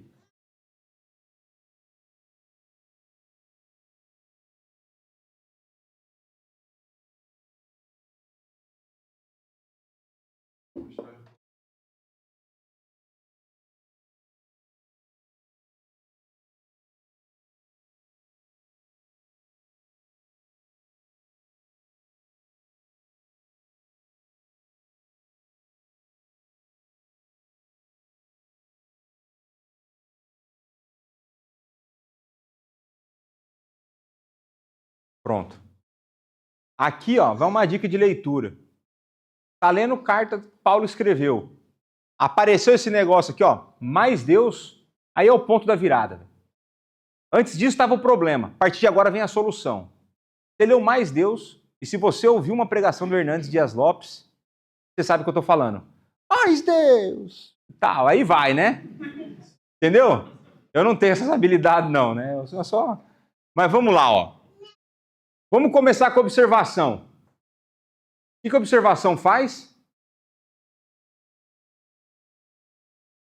Faz as perguntas, até as tontas. Certo? Então vamos lá. Então, verso 1. Ele vos deu vida estando vós mortos, os vossos delitos e pecados. Quem que é o vós? Quem é ele? Estão fazendo perguntas, vocês estão respondendo, vocês estão pulando etapa. Vocês estão apressados, vocês estão se desfamiliarizar com o texto. Morto como? Foi todo mundo ressuscitado? Que morte que ele está falando?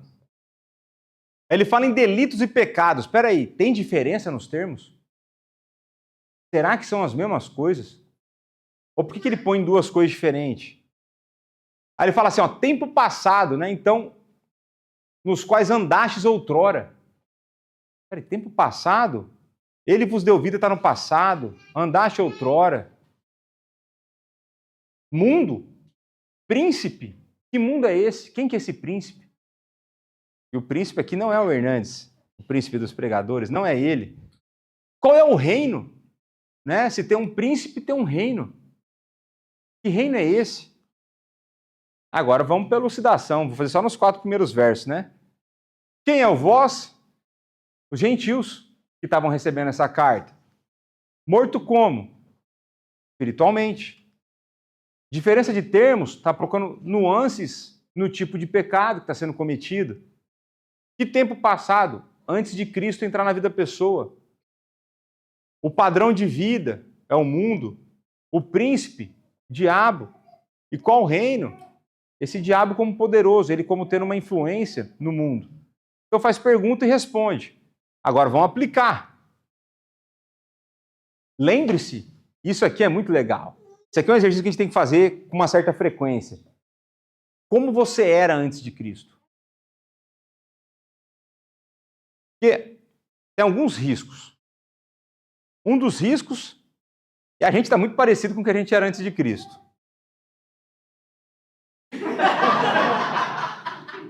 Você já viu quem está entregando aqui, né? Ah lá, até achou graça lá.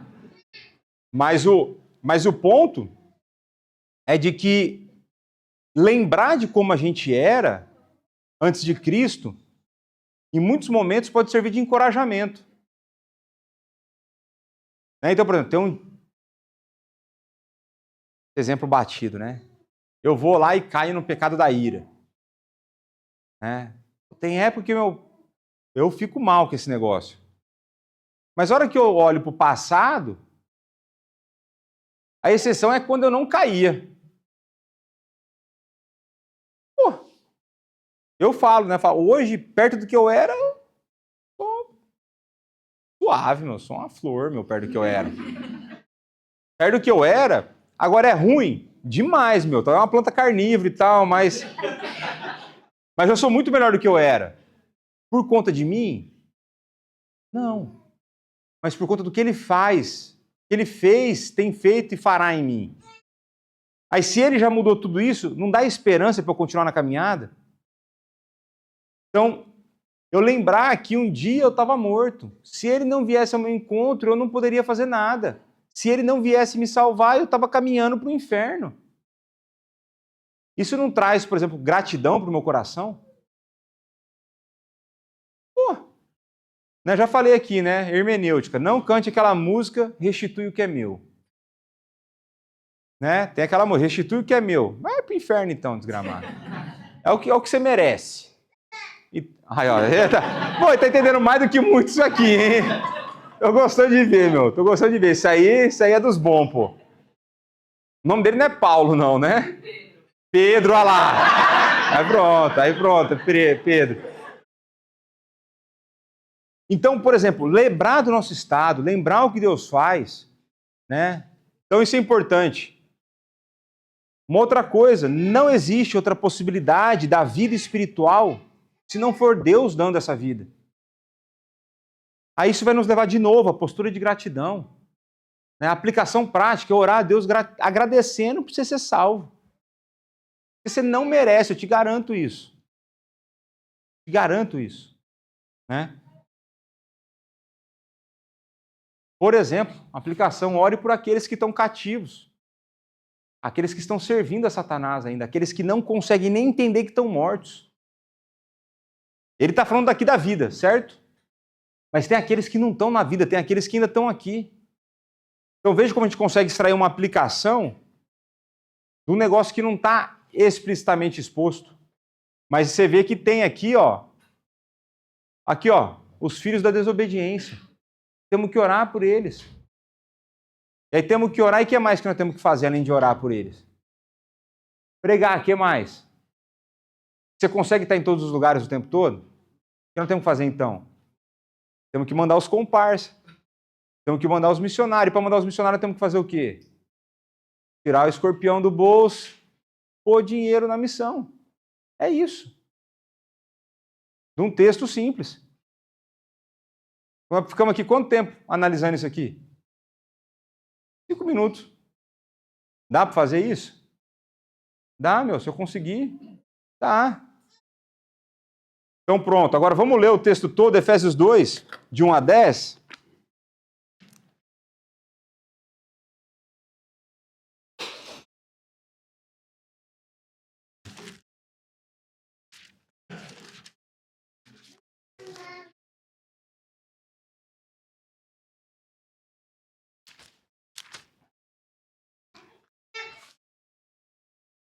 Então, ó, repara, eu vou fazer a leitura, aí vocês veem o começo, aí depois vem a leitura do Hernandes lá, mais Deus, aí depois começa a reparar para frente. Então ele vos deu vida, estando vós mortos nos vossos delitos e pecados, nos quais andaste outrora, segundo o curso deste mundo, segundo o príncipe da potestade do ar, do espírito que atua nos filhos da desobediência, entre os quais também todos nós andamos outrora, segundo as inclinações da nossa carne, fazendo a vontade da carne e dos pensamentos, e éramos por natureza filhos da ira, como também os demais. Mas Deus, sendo rico em misericórdia, por causa do grande amor com que nos amou, estando nós mortos em nossos delitos e pecados, nos deu vida juntamente com Cristo, pela graça sois salvos, e juntamente com Ele nos ressuscitou e nos fez assentar nos lugares celestiais em Cristo Jesus, para mostrar nos séculos vindouros a suprema riqueza da sua graça em bondade para conosco, em Cristo Jesus. Porque pela graça sois salvos mediante a fé, isso não vem de vós, é dom de Deus, não de obras para que ninguém se glorie, pois somos feitura dele, criados em Cristo para boas obras, as quais Deus de antemão preparou para que andássemos nelas. Então pronto, ó, vamos pegar uma divisão aqui, depois fazer umas observações sobre o texto. Então antes, quem que era antes? Morto, dominado, aqui tem uns caras que são ainda, né? Dominado pela esposa lá, o cara não faz nada que a mãe não deixa, ó. E amaldiçoado, né? Filhos da ira, filhos da desobediência, em oposição a Deus. E depois, vivo, entronizado, assentado com Cristo nos lugares celestiais. A nossa união com Cristo nos coloca lá junto com Ele. E abençoado em uma montra, né? Estamos lá à disposição do mundo para eles verem o reflexo de Deus, né? Por amor, pela graça. A hora que você olha no texto, quais palavras repetem aqui no texto? Graça, em Cristo, vida, morte.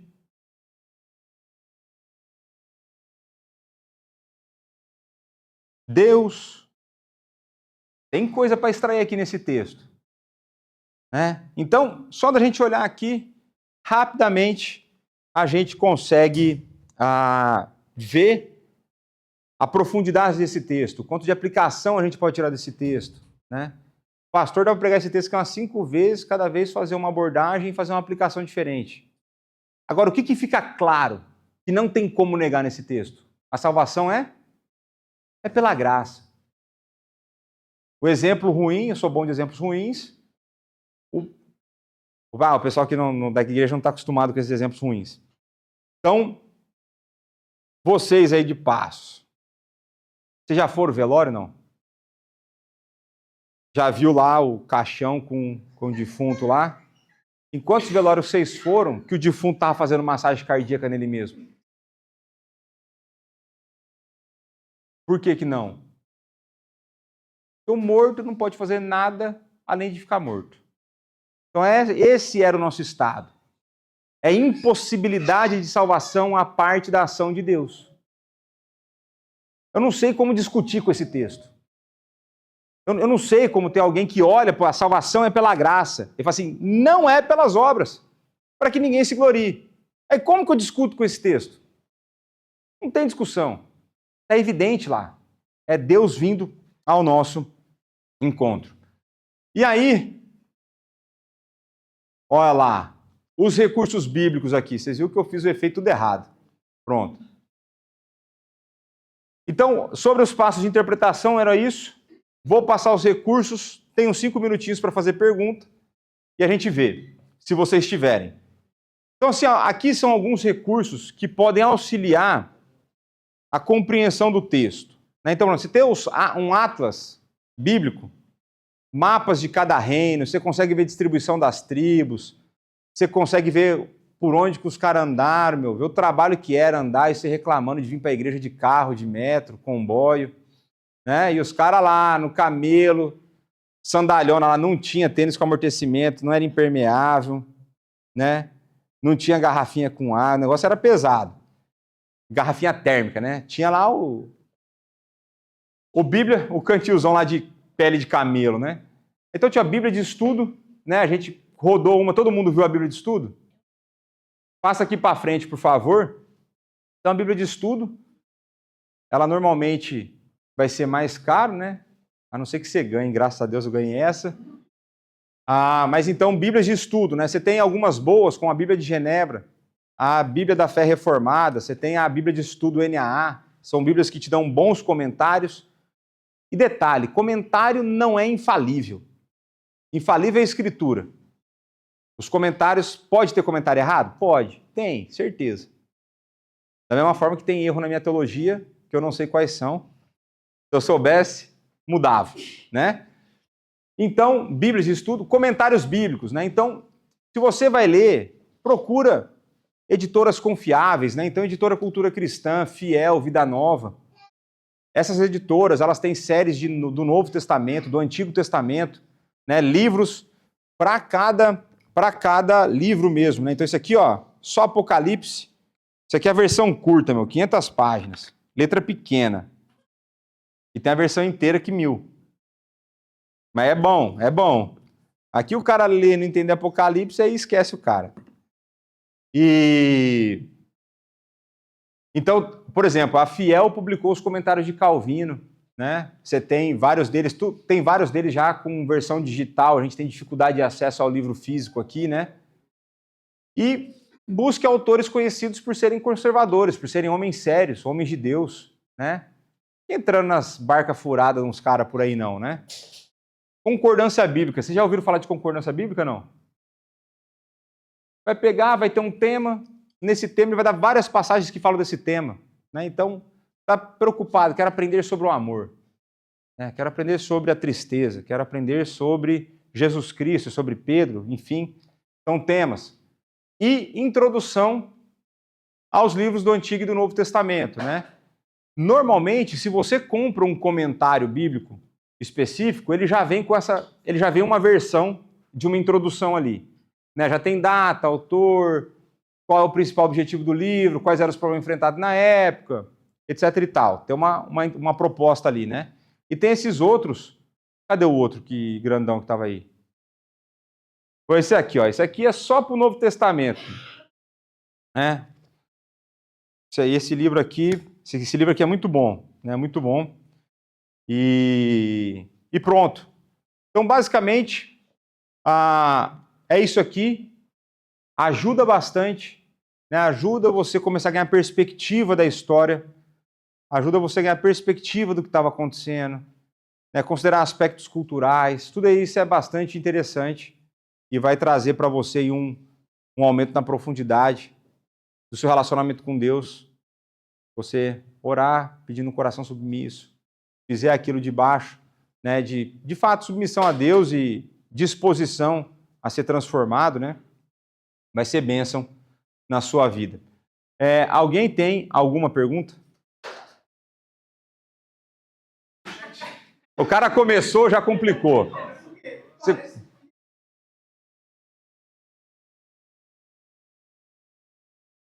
Não, a pergunta é boa e eu vou dizer que não, né?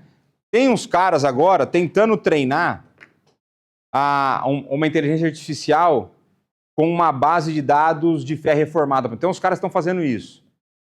Cara, eu eu tenho um receio, por exemplo, lá no seminário, lá no mestrado, quando começou a ficar mais popular esse negócio da inteligência artificial, começou a rolar uma discussão entre os professores. Como que a gente vai fazer para pegar os negócios? Porque seminarista não é crente, necessariamente. Aí se tem um trabalho, está em cima do horário, o cara se sente tentado. Aí ele vai lá, dá um comandinho, aparece o paper dele, né? Enfim, aí começou a ter as discussões e seminarista também vai testar o negócio, né? E começaram assim, faça a conversa entre Calvino e Van Til. E aí os caras fizeram, e fica parecendo eles mesmos, né? Mas a gente conseguiu pegar erros neles também. Você consegue achar vários erros em inteligência artificial. Você consegue fazer questões que eles assumem que eles erram como inteligência artificial. E existe um outro problema na inteligência artificial, que ela é normalmente monitorada pelo politicamente correto. E a fé cristã não é politicamente correta. Ela é biblicamente correta, mas politicamente correta, nos nossos dias ela não consegue ser. Né? Então você acaba tendo problemas, né? Eu não lembro o que eu fui tentar usar. Pronto. Foi uma inteligência artificial da Microsoft que eu estava tentando utilizar para a tradução de uns trechos de livro, alguma coisa assim, sobre ideologia de gênero, por exemplo. Não traduz. Tem umas falas assim, não dá, não sei inglês. Entendeu? Não sei inglês e português, sabe? E então tem esses problemas. É possível que algumas coisas básicas tenha lá. Mas eu penso, né, que talvez um dia isso seja... A gente tenha uma inteligência artificial reformada, vamos falar assim, mas eu penso que existe uma parte desse processo mais manual, de esforço, de você de fato desacelerar, sabe? De você falar assim, eu vou dedicar um tempo para Deus e veja, nós somos muito melhores que uma IA. O Espírito Santo habita em nós. Nós somos criados com inteligência. Né? Nós somos criados com uma alma que pensa, que sente, o que a IA não tem. E o Espírito nos move quando a gente depara com a palavra tem poder para nos transformar e para abrir o nosso entendimento para as coisas. Então, talvez a introdução, onde estava, onde não sei o quê, até entre autores cristãos tem divergência sobre datação e tudo mais, né? Então, eu creio que a reflexão, né? A gente tem sido empurrado cada vez mais para sermos acelerados, vamos dizer assim. Por que IA é legal para a maioria das pessoas? Porque ela consegue produzir mais em menos tempo. Né? E consegue fazer coisas mais braçais, eu acho que pode ter algum valor nisso. Mas quando a gente pensa na nossa vida com Deus, eu quero parar para estar em contato com a palavra, para refletir sobre isso. Né? Não sei se eu respondi a tua pergunta. Então pronto. Alguma outra pergunta? Mas só fácil.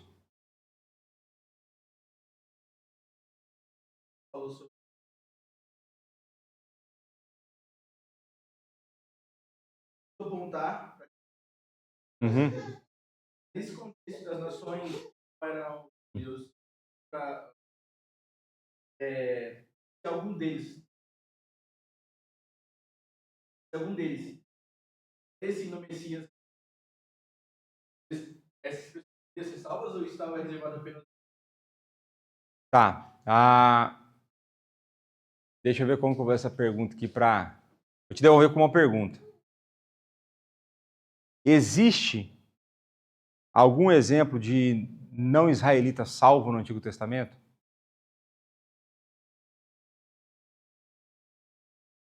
Você vai confiar no cara aí, né? Você sabe, cuidado com quem você confia. Oi? Tem o exemplo de Raabe, mas tem um exemplo que eu gosto mais ainda, que é Melquisedeque. Conhece Melquisedeque? Já ouviu falar? Quem que era ele? Um sacerdote do Deus Altíssimo. O que Abraão fez? Deu dízimo para Melquisedeque. Meu amigo, esse texto, eu tenho umas teses que eu não vou falar aqui, Esse cara, ele é um... eu tenho chance de eu virar meio herege, mas... Então, não a mística. Por exemplo, o que a gente tem é uma interpretação inspirada do autor a carta aos Hebreus sobre o Melquisedeque. Porque Jesus, ele exerce quantos ofícios? 3. Rei, sacerdote, profeta. Certo? Ou estou errado? Estou certo, obrigado. Quando eu pego, por exemplo, sacerdote era de qual tribo? De Levi, certo? Pronto, Jesus era de qual tribo? De Judá. E aí? Aí o autor dos Hebreus fala assim, não, pega essa visão. Jesus é sacerdote da linhagem de Melquisedeque, que não tem princípio nem fim. Eternamente sacerdote. Aí você, pentecostal, você até arrepia. Porque qual que é o lance? E qual que é o lance ali? A questão toda. A questão toda é que Melquisedeque, a gente não sabe de onde ele veio e para onde ele vai, cara. Ele aparece, a gente tem a afirmação que ele é sacerdote do Deus Altíssimo. Então, parte da minha tese, vou ficar só na parte que é publicável, é que tem salvação acontecendo fora do povo de Israel. Não quero falar mais do que isso. A Bíblia revela isso. Tem salvação fora. Fora Melquisedeque, que era sacerdote, ainda pegou os dízimos lá do Abraão e tal. Você tem pessoas não israelitas sendo salvas. Uma delas é Raabe. Quem era Raabe? É a prostituta que guarda lá, esconde os espias. E onde que Raabe aparece depois? Genealogia de Jesus, meu amigo. Ela não só foi salva, como ela entra ela ficou para os relatos, ficou para a posteridade. Né? Então, Raabe, uma não israelita, prostituta, foi mulher, que é os caras, não, porque a Bíblia é machista e tal. Aí tá lá, tá na genealogia de Jesus. Foi convertida e tá lá. Então você tem a salvação, né, para pessoas que não eram israelitas. E eu acho que a gente tem que se guardar no seguinte: eu não posso ir além disso. Mas o que eu sei? Eu sei que existe um povo que foi escolhido para levar salvação para outros povos. E eu sei que Deus não perde os eleitos dele. E eu sei que tem pessoas que não eram do povo que foram salvos. Quantos? Não sei. Onde? Não sei. Agora, por exemplo, o Roberto está com um livro meu, que eu não sei se ele terminou de ler, está na página 100. Então são quantas? Mas ele está com essa página 100 desde quando eu vim em dezembro. E aí parte da minha biblioteca está lá na casa dele, lá desde dezembro. O livro, por acaso, chama Fator Melquisedeque. Então é um missionário chamado Don Richardson. Ele tem uma tese, não estou entrando no mérito se o cara é bom missionário, mau missionário, a tese está certa, eu acho que ele tem uma tese interessante. É de que Deus prepara todas as culturas para receber o evangelho. Faz sentido, certo? Se ele falou que vai abençoar todas as nações, faz sentido ele preparar todas as culturas para receber o evangelho. E quando você vai fazer pesquisas históricas sobre diversos relatos bíblicos, então, por exemplo, não é incomum você chegar em povos não alcançados e eles terem um relato de um dilúvio. Ainda que os detalhes sejam diferentes. Por que será que eles têm um relato do dilúvio? Porque toda a humanidade veio depois de Noé. E por que o relato está diferente? Porque é linhagem não santa contando mentira, né? Mas você consegue traçar um relato de dilúvio. Por exemplo, você pega lá o mandarim, né? O mandarim tem lá um trilhão de ideograma, não sei o que, tal, uma língua diferente da nossa, né? Em termos de estrutura.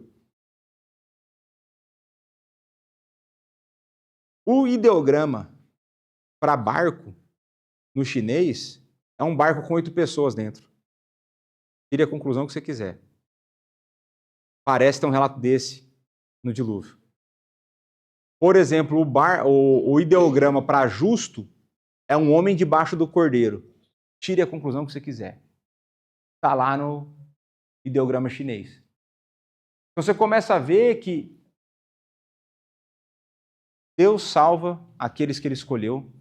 Jonas 2, 9 ou 10, acho que é 2:10, vai falar que a salvação pertence ao Senhor. E que desde o começo é para todas as nações.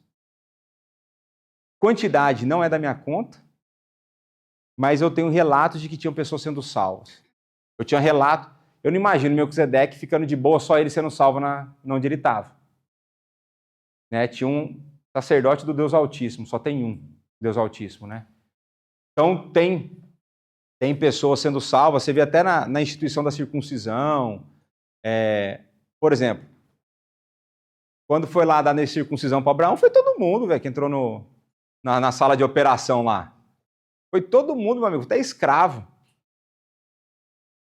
Então, tem salvação, né? Mas não sei de quantidade, não. Oi? Então, assim, a gente tem, né, relatos de pessoas que se juntavam ao povo, né? Mais alguma outra, não? Não? Manda.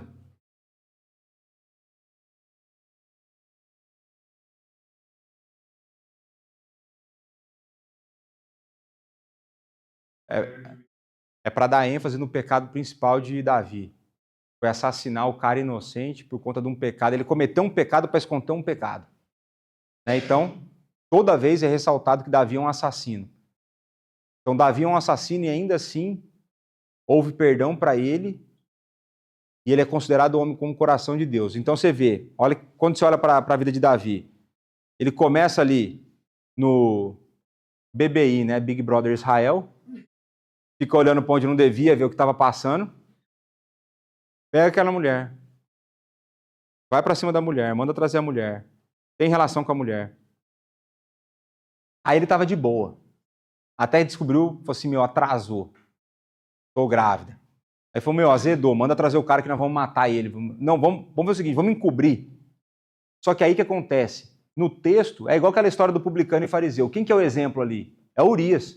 Eu falo assim, eu tenho direito com a minha esposa, meus camaradas estão morrendo no campo, eu tenho que estar lá, meu. Não vou pegar minha esposa, vou ficar aqui do lado de fora. E Davi tentou encobrir, não deu. Davi não teve essa, meu. O pecado te cega, ele vai e fala assim, manda matar o desgramado. E faz ele levar a carta. Requinte de crueldade. Esse cara que matou por conta de uma mulher, é o mesmo cara que depois na velhice, quando arruma uma mulher para ele não encosta nela. Então existe a ênfase no tipo de pecado para mostrar a ênfase da transformação e o porquê que ele era então um homem segundo o coração de Deus.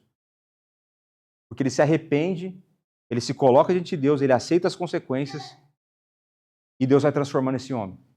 Né? Mas a grande questão, às vezes a gente foca muito no adultério, mas tem uma questão muito forte no assassinato.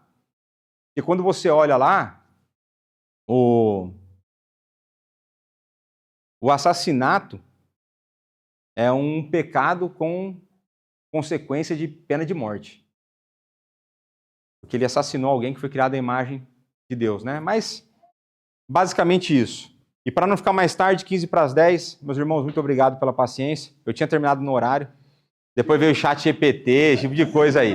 Então vamos orar para encerrar. Pai, muito obrigado por esse momento que o Senhor nos deu, pela Tua palavra que é viva, eficaz, que corta o nosso coração, mas que nos encoraja, nos equipa, nos dá conforto, nos dá força para enfrentarmos a realidade.